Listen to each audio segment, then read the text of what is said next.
नहीं कल नहीं मिलेगा, परसों मिलेगा, बुधवार को, क्योंकि आप ही का नहीं है, उसका भी है, उस क्लास का भी कॉपी ज़्यादा है, 100 ज़्यादा 170 कॉपी मिला के, या फिर होता मिला के सबका आंसर भी लेना पड़ता है। टेस्ट के बाद सबका आंसर लेते हैं, बायो का, फिजिक्स का, केमिस्ट्री का, फिर सबको एक जगह इकट्ठा करते हैं कि मशीन जो चेक करेगा या फिर जो जहाँ से स्कैन करेगा, नहीं स्कैन जहाँ करवाएंगे वहाँ पर आंसर पहले भरना पड़ता है ना सही, तब तो वो सही गलत को, तो उसको क्या पता कि सही कहाँ गलत क्या, सबके आंसर उसको देना पड़ेगा सही सही निकाल के, तब वो फिट करेंगे तब। तो इसीलिए आपको 2 दिन, कल संडे था इसलिए, नहीं तो संडे नहीं होता तो कल मिल जाता, संडे था इसलिए आपको 2 दिन का समय लग रहा, परसों मिल जाएगा। देखो ड्रॉबैक था आपके रदरफर्ड का, रदरफर्ड के मॉडल में हम सब लोगों ने जो पढ़ा था वो बातें आपको याद होगी, क्या पढ़ा था सर? तो प्रोटॉन और न्यूट्रॉन आपके सेंटर में बैठे हुए, जिसका आप नाम आपने न्यूक्लियस दिया था, या इसके पार्टिकल का नाम आपने न्यूक्लियस दिया था। सारे मास जो है एटम के वो कहाँ प्रेजेंट थे? न्यूक्लियस में प्रेजेंट थे, या न्यूक्लियस के द्वारा बनाए जा रहे थे। जो मैग्नीट्यूड था पॉजिटिव चार्ज का वो हर एक न्यूक्लियस में, हर एक डिफरेंट डिफरेंट एटम के न्यूक्लियस में अलग अलग हुआ करता था। जो वॉल्यूम है न्यूक्लियस का वो बहुत छोटा हुआ करता है in comparison to total atom volume, पूरे जो एटम का वॉल्यूम है उसके कंपैरिजन में न्यूक्लियस का वॉल्यूम बहुत स्मॉल था आपका। जो स्पेस था, खाली स्पेस आपके एटम के चारों ओर या आपके न्यूक्लियस के चारों ओर, उसमें कौन प्रेजेंट थे? इलेक्ट्रॉन प्रेजेंट थे। जो नंबर ऑफ इलेक्ट्रॉन था वो जनरली सामान्यतः बराबर हुआ करता था, किसके बराबर? प्रोटॉन के नंबर के बराबर, जिसकी वजह से आपके एटम न्यूट्रल आपको दिखते हैं, उसके ऊपर कोई चार्ज नहीं दिखता है, ठीक है। जो इलेक्ट्रॉन घूम रहे हैं आपके न्यूक्लियस के चारों ओर एक क्लोज्ड पाथ में या क्लोज्ड ऑर्बिट में, वो हाई स्पीड से घूम रहे हैं। कैसे घूम रहे हैं? तो एक फोर्स लगाया जा रहा है सेंट्रीफ्यूगल, सेंटर की ओर, किसके द्वारा? न्यूक्लियस के द्वारा। किसके ऊपर? इलेक्ट्रॉन के ऊपर। इसकी वजह से वो इलेक्ट्रॉन के न्यूक्लियस के चारों ओर राउंड राउंड घूम रहे हैं। ये इनके क्या गया मॉडल में बताया गया बातें, ठीक है।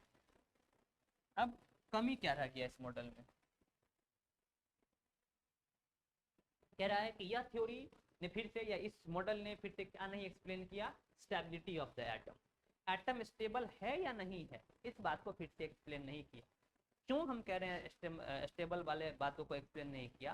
क्योंकि आप इन्होंने अभी बताया कि इलेक्ट्रॉन क्या कर रहे हैं? न्यूक्लियस के चारों ओर घूम रहे हैं हाई स्पीड से। अब ये बात मैक्सवेल, एक व्यक्ति है इनका नाम है मैक्सवेल, इनके अकॉर्डिंग कोई भी चार्ज पार्टिकल जब घूमता है, कैसा मोशन में? एक्सेलरेटेड मोशन में। एक्सेलरेटेड मोशन किसको कहते हैं? जिस मोशन में बार बार वेलोसिटी चेंज हो। अब आपको पता है, आप पढ़े वेलोसिटी एक वेक्टर क्वांटिटी है, तो वेलोसिटी के पास स्पीड भी है, मतलब मैग्नीट्यूड भी है और डायरेक्शन भी है। अगर मान के चलो कोई भी पार्टिकल अगर राउंड राउंड घूम रहा है और कोई व्यक्ति कहे कि सर ये सेम स्पीड से घूम रहा है, तो कोई बात नहीं, इसका डायरेक्शन तो हमेशा चेंज होगा, इसका मतलब यह मोशन हमेशा एक्सेलरेटेड मोशन होगा।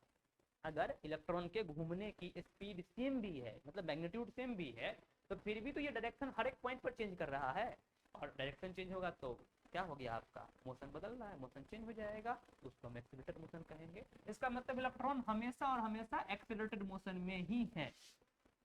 और अकॉर्डिंग टू मैक्सवेल, अगर कोई चार्ज पार्टिकल एक्सेलरेटेड मोशन में है तो वो it will always lose energy in the form of radiation, यानी वो किरण के फॉर्म में, वेव्स के फॉर्म में क्या करेंगे? हमेशा एनर्जी बाहर निकालेंगे। जो एनर्जी निकलेगा उस एनर्जी को या उस वेव को हम इलेक्ट्रोमैग्नेटिक वेव्स के नाम से पुकारेंगे, ये इलेक्ट्रोमैग्नेटिक वेव्स के नाम से पुकारेंगे। और अगर वेव्स निकल रहे हैं तो वह जो पार्टिकल जो घूम रहा होता है उसमें जब वेव्स या एनर्जी लूज करते हैं तो उसकी अपनी एनर्जी धीरे धीरे क्या हो जाएगी? कम हो जाएगी। जैसे जैसे एनर्जी बाहर निकलेगी तो क्या हो जाएगी? एनर्जी डाउन हो जाएगी। कोई भी चार्ज पार्टिकल घूमेगा किसमें? इलेक्ट्रोलेटेड मोशन में, तो उसके पास वेव्स क्रिएट होंगे जो एनर्जी के फॉर्म में रहते हैं। अब हम लोग के पास भी एनर्जी है, वी आर, हमारा एनर्जी कंसंट्रेटेड एक प्लेस पर तो मास के फॉर्म में दिख रहा है, ये कंसंट्रेटेड नहीं होता तो वेव्स के फॉर्म में दिखता।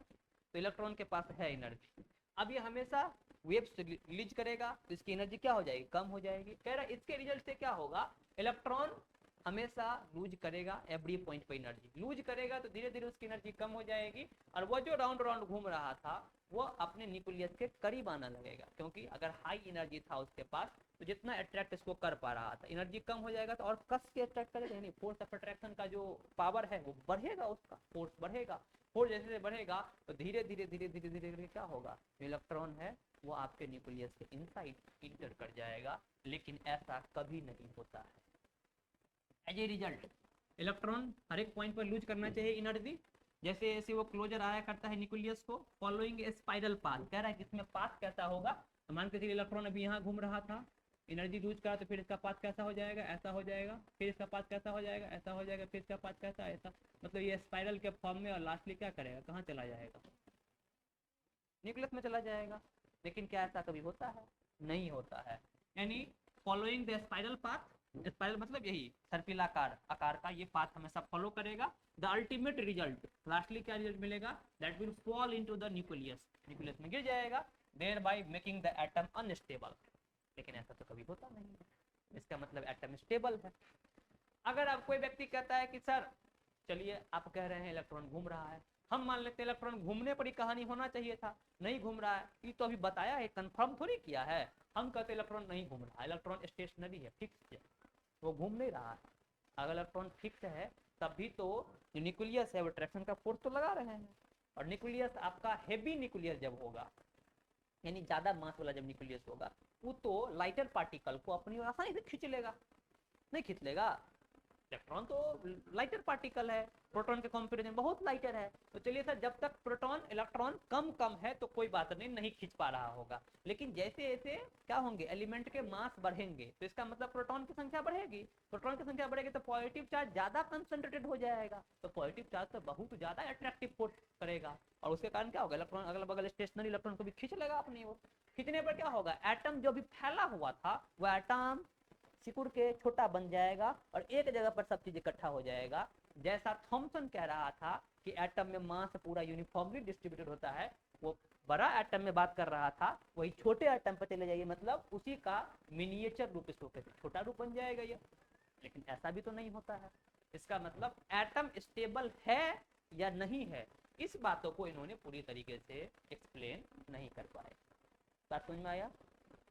दूसरा पॉइंट, अगर इलेक्ट्रॉन कंटिन्यूअसली एनर्जी लूज करता है, अब प्रॉब्लम कहाँ आ गया कि भाई ये कहा कि एटम स्टेबल नहीं है, वो नहीं बताया किसके आधार पर, तो मैक्सवेल कहता है इलेक्ट्रॉन अगर स्टेबल है, एटम जो स्टेबल है, इलेक्ट्रॉन ऐसा काम कर रहा है तो फिर स्टेबल नहीं होना चाहिए था।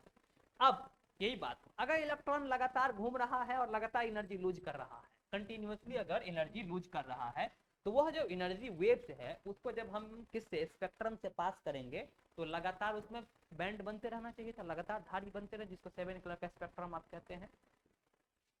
If the electron lose energy continuously, the observed spectrum should be continuous.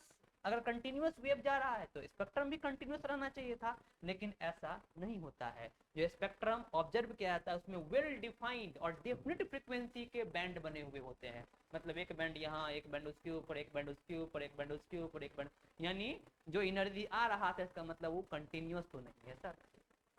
अगर लगातार होता, मान के चलिए बीच में स्पेक्ट्रम लगा हुआ है, हम एनर्जी लगातार भेजते तो एनर्जी इधर जो वेव बनता, आपका जो पैटर्न बनता वो कंटिन्यूअस लगातार बनता, ऐसा नहीं बन रहा है। वेव्स जा रहे हैं, एक बैंड, वेव जा रहे हैं, दूसरे बैंड, वेव जा रहे हैं, तीसरे, मतलब ये डिस्क्रीट अलग अलग बैंड आपको अलग अलग फ्रीक्वेंसी का दिखता है।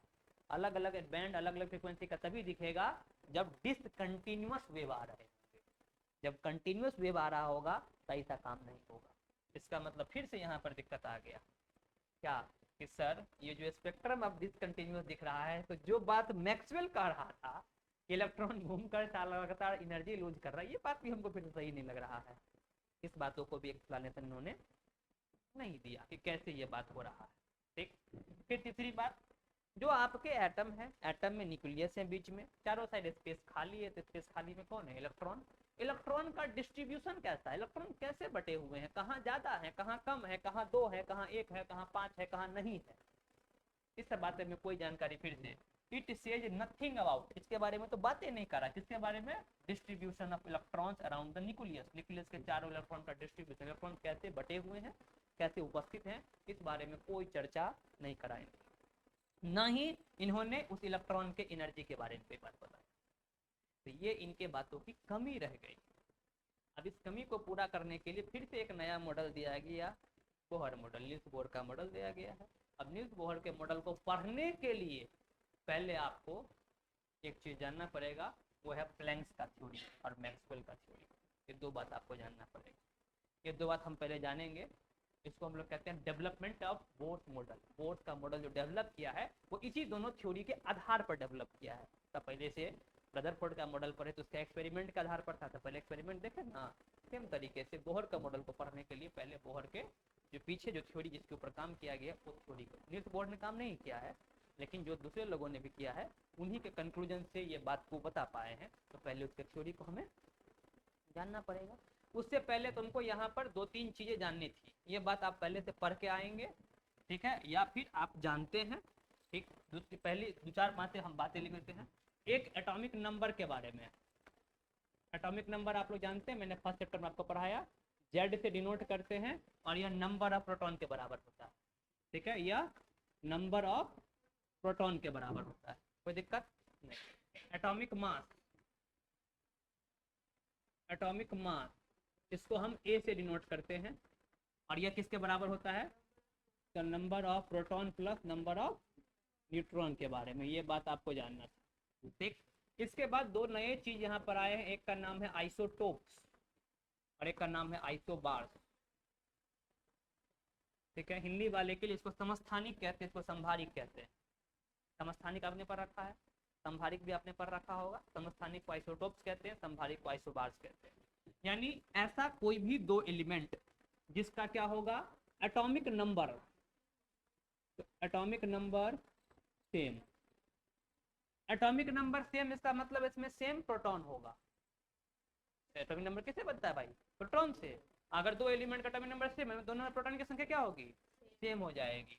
लेकिन इनका बट डिफरेंट अलग होगा क्या? हाँ, मास नंबर इनका डिफरेंट होगा। अब हमको पता है कि प्रोटॉन और न्यूट्रॉन मिलके मास बनाता है, हमको पता चला कि दोनों एलिमेंट में प्रोटॉन की संख्या अलग सेम सेम है, तो कौन अलग होगा?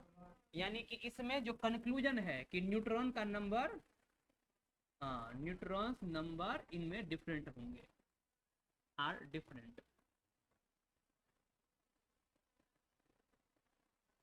कोई दिक्कत नहीं। अब कहा जा रहा है आइसोबार। आइसोबार में क्या होता है आपका कि हाँ, सेम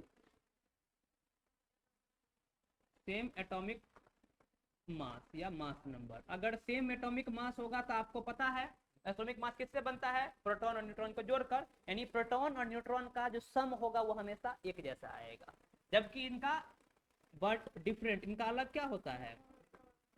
इसमें अलग होता है एटॉमिक नंबर। और एटॉमिक नंबर किससे बनता है? इसका मतलब इसमें कौन अलग होगा? नंबर ऑफ प्रोटॉन डिफरेंट होगा, जबकि number of neutron same same होगा, सेम सेम होगा। सोचिए, एटॉमिक मास सेम सेम होगा। एटॉमिक मास बना किससे? प्रोटॉन और न्यूट्रॉन से। हम अभी क्या कह रहे हैं? इसका एटॉमिक नंबर अलग अलग होता है, यानी इसमें प्रोटॉन की संख्या अलग अलग होती है, किसमें न्यूट्रॉन की संख्या सेम होगी, सेम हो जाएगी। देखो, अगर कोई एटम है, उसका एटॉमिक मास 40 है, दूसरे एटम का भी क्या एटॉमिक मास 40 है, प्रोटॉन की संख्या इसमें मैंने कर दिया 19, इसमें न्यूट्रॉन की संख्या कितनी हो जाएगी? अब इसमें भी प्रोटॉन प्लस न्यूट्रॉन सेम आएगा, लेकिन इसमें प्रोटॉन की संख्या कितनी कर दी मैंने? 20। तो क्या इसमें सेम न्यूट्रॉन आ रहा है? कैसे आएगा सेम न्यूट्रॉन? यही बात वहां पर जो आपने लिखा न्यूट्रॉन नंबर आर डिफरेंट, यहाँ पर भी ये बातें लागू होती है। यहाँ पर क्या बातें लागू होती है? क्या बातें लागू होती है ऐसे में कि प्रोटॉन्स का नंबर सेम होगा, protons number are sorry protons number are different. वहां पर न्यूट्रॉन के नंबर डिफरेंट है, यहाँ पर प्रोटॉन के नंबर डिफरेंट है, क्योंकि यहाँ पर एटॉमिक नंबर अलग अलग है दोनों। ठीक है, ये 4 बातें आपको जाननी थी कंक्लूजन के रूप में, जो बात पहले भी आप पढ़ चुके हैं। ठीक है, इसलिए मैंने इसको शॉर्टकट में बता दिया है। आप आइसोटोप जानते हैं, आप आइसोबार जानते हैं। हाँ, इसमें एगो आ जाएगा तुमको आइसोटोन्स, एक नया डेवलपमेंट एनसीईआरटी में नहीं दिया है, लेकिन लोग सब पढ़ाते हैं आइसोटोन्स। आइसोटोन्स क्या होता है? ऐसा 2 एलिमेंट जिसके न्यूट्रॉन के नंबर सेम होने चाहिए। हाँ, have same number of neutron, इन दोनों में सेम होता है। इसमें सेम नहीं होता है, ठीक है। आइसोटोन्स उसको कहेंगे जिसमें सेम नंबर ऑफ न्यूट्रॉन्स हुआ करेगा। कोई दिक्कत नहीं, खत्म। यही बात आपको पढ़ना था कंक्लूजन के, मतलब थोड़ा सा इससे हट के पढ़ लेंगे, कोई दिक्कत। अब इसके बाद आपको पढ़ना रदरफोर्ड सॉरी बोहर मॉडल का डेवलपमेंट। बोहर मॉडल का डेवलपमेंट के लिए आपको 2 थ्योरी पढ़ने पड़ेंगे अलग से, पहले थ्योरी पढ़ाएंगे फिर बोहर का मॉडल। तो बोहर का model is the actual model of atom. यहाँ पर अब रदरफोर्ड मॉडल से भी ज़्यादा एक्सप्लेनेशन मिलेगा। अब लगेगा कि हाँ कुछ एटम में तो है ये आइटम आइटम आइटम आइटम तो कर रहे थे, है ना, ये एटम कुछ तो होगा, सही में कुछ है, ये इतना खाली माथा खा रहा है। लास्टली जाते जाते तक आपको पता चल जाएगा। अभी के लिए इतना ही।